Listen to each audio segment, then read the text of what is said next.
الحمدللہ وکفا وسلام علی عبادہ الذین اصطفی اما بعد۔ میرے دوستو، اگر کوئی انسان یہ چاہتا ہے کہ لوگ اس کی عزت کریں، اس سے محبت کریں، اس سے پیار کریں اور اس کی شخصیت جو ہے وہ لوگوں کے سامنے پر اثر ہو جائے، تو وہ اپنے اندر 3 خوبیاں پیدا کریں۔ جس انسان کے اندر یہ 3 خوبیاں پیدا ہو جائیں، لوگ اس سے محبت بھی کریں گے، پیار بھی کریں گے، عقیدت کا رشتہ بھی رکھیں گے، اور یہ 3 خوبیاں اس کی شخصیت کو 4 چاند لگا دیں گی۔ میرے دوستو، وہ 3 خوبیاں کون سی ہیں ان کو ذرا غور سے سنیں۔ پہلی خوبی جو آپ نے اپنے اندر پیدا کرنی ہے، جس کی وجہ سے لوگ آپ سے محبت اور عقیدت کریں گے، وہ ہے عاجزی۔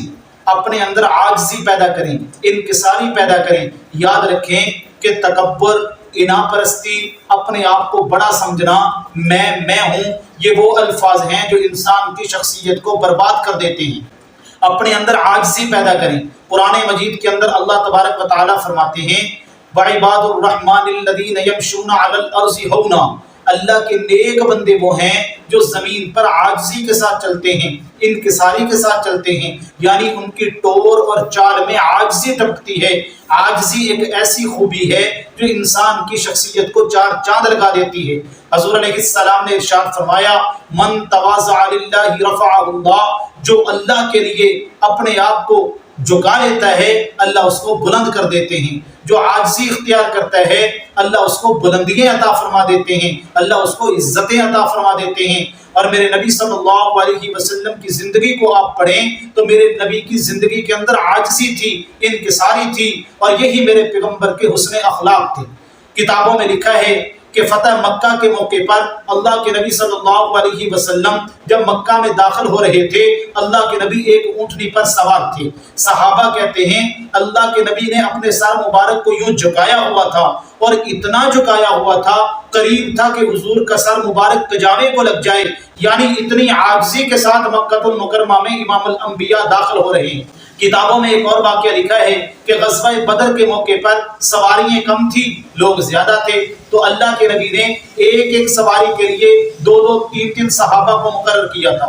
تو اللہ کے نبی کے حصے میں جو سواری آئی تو اللہ کے نبی صلی اللہ علیہ وسلم نے اس سواری پر بٹھانے کے لیے 2 صحابہ اپنے لیے منتخب فرمائے۔ ان میں سے ایک حضرت علی المرتضیٰ رضی اللہ تعالیٰ عنہ تھے اور ایک حضرت ابو لبابہ تھے۔ تو اللہ کے نبی صلی اللہ علیہ وسلم سواری پہ سوار ہو گئے۔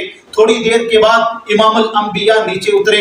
اللہ کے نبی نے فرمایا تم میں سے کوئی سوار ہو جائے۔ وہ کہنے لگے نہیں یا رسول اللہ صلی اللہ علیہ وسلم، ہم پیدل چلیں گے، آپ سواری پہ سوار ہو جائیں، آپ ہمارے آقا ہیں، امام الانبیاء ہیں، ہمارے قائد ہیں، آپ سواری پہ سوار ہو جائیں، ہم پیدل چلیں گے۔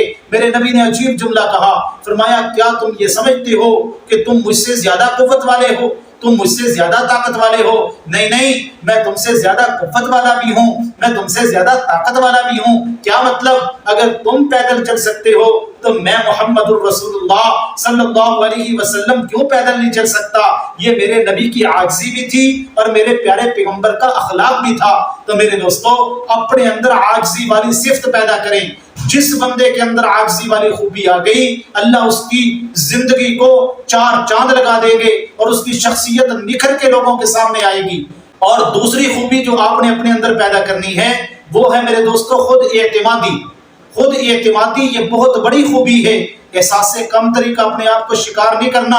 بہت سارے لوگ آپ نے دیکھے ہوں گے جو مسائل کی وجہ سے، الجھنوں کی وجہ سے، پریشانیوں کی وجہ سے یہاں تک جملے کہہ دیتے ہیں ہم تو احساس کمتری کا شکار ہو گئے ہیں، مجھے تو اپنی ذات پر سے اعتماد اٹھ چکا ہے۔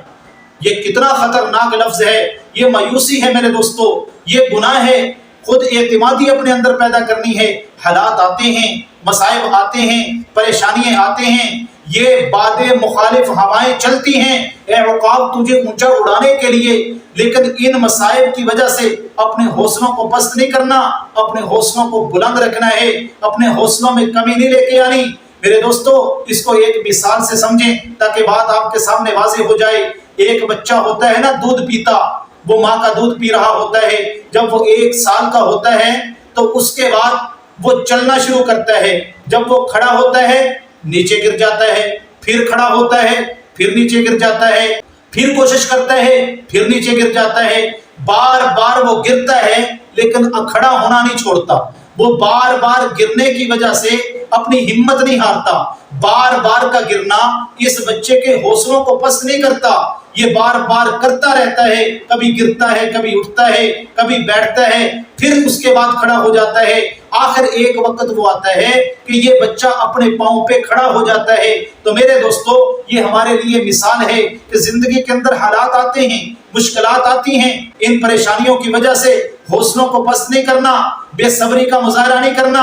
اللہ فرماتے ہیں وَتِلْكَ الْأَيَّامُ نُدَاوِلُهَا بَيْنَ النَّاسِ، میرے بندے یہ دنوں کا ہیر پھیر تو ہم آپ پہ لاتے رہتے ہیں، کبھی خوشی آئے گی، کبھی غم آ جائے گا، کبھی بیماری آئے گی، کبھی صحت آ جائے گی، تو یہ حالات چلتے رہیں گے، لیکن ان حالات میں صبر کا دامن نہیں چھوڑنا۔ یہی کہنا ہے کہ یہ حالات میرے اللہ کی طرف سے آئے ہیں اور اللہ ہی ان حالات کو دور فرمائیں گے۔ تو یہ دوسری خوبی اپنے اندر خود اعتمادی والی پیدا کرنی ہے، یہ وہ خوبی ہے جو آپ کی شخصیت کو چار چاند لگا دے گی۔ جو تیسری خوبی آپ نے اپنے اندر پیدا کرنی ہے وہ ہے اپنی زندگی کے ہر عمل میں قرآن و سنت سے رہنمائی لینا، اللہ سے رہنمائی لینا۔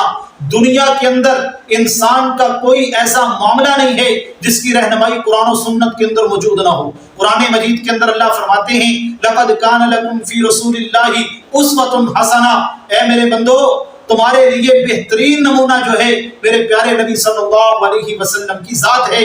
ہمارے لیے آئیڈیل کوئی اور نہیں ہے، ہمارے آئیڈیل ہمارے نبی صلی اللہ علیہ وسلم کی ذات گرامی ہے۔ ہم نے اپنی زندگی کے ہر معاملے میں قرآن و سنت سے رہنمائی لینی ہے، اللہ کے نبی کی زندگی سے رہنمائی لینی ہے۔ اگر آپ رہنمائی لوگے، آپ کو اللہ کے نبی کی زندگی کے اندر ہر مسئلہ ملے گا، ہر پریشانی کا حل ملے گا۔ مثال کے طور پہ کھانا کیسے کھانا ہے، میرے نبی نے فرمایا بسم اللہ وعلی برکت اللہ، اور کھانا کھانے کے بعد دعا کون سی پڑھنی ہے؟ الحمدللہ الذی اطعمنا وسقانا وجعلنا مسلمین۔ کتنا پیارا دین ہے ہمارا، کھانے سے پہلے بھی اللہ کا نام لے رہا ہے، جب کھانا کھا چکا اس کے بعد اللہ کا شکر کر رہا ہے، اللہ تیرا لاکھ لاکھ شکر ہے، تو نے ہمیں کھلایا، تو نے ہمیں پلایا، تو نے ہمیں مسلمان بنایا۔ بیت الخلاء تک کی زندگی کتابوں میں موجود ہے۔ میرے نبی نے فرمایا لا تستقبلوا القبلہ، قبلے کی طرف منہ کر کے نہیں بیٹھنا، بلا تستدبروہا، اور قبلے کی طرف پیٹ کر کے بھی نہیں بیٹھنا۔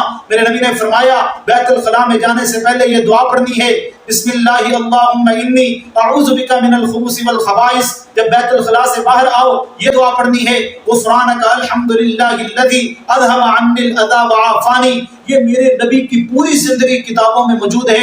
تو اپنی زندگی کے ہر معاملے میں قرآن و سنت سے رہنمائی لیں۔